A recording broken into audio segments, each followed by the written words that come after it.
The fundamental thing about the whole story in cosmology is going to be related to the idea of Einstein that you can have a symmetry, which is the adding by going to accelerated frame, you can induce a gravitational field. This is the accelerated frame. You have an acceleration. And actually, since you can induce a gravitational field, you can compensate back this gravitational field by adding a linear term in the coordinates. So you see this term is going to compensate this.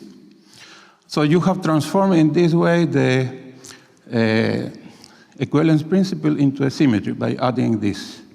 And this is going to be of very much use in cosmology, because you have you see, if you solve in cosmology, this is going to be rho, a function of t, right? This equation is, of course, invariant under this transformation, right? Because the second derivative of a linear term is 0.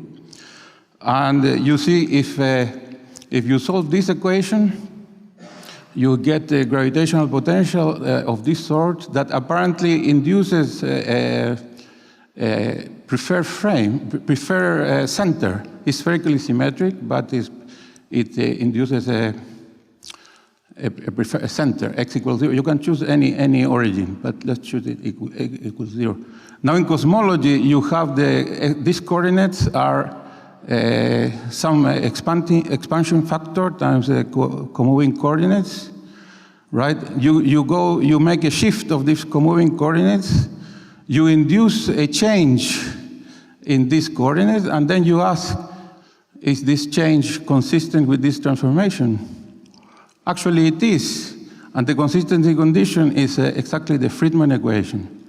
And all of this works perfectly because we have used Newtonian equation of motion, which is linear in an acceleration. So you see that the homogeneity of the universe is restored. Going to another point in space is equivalent to going to an accelerated frame.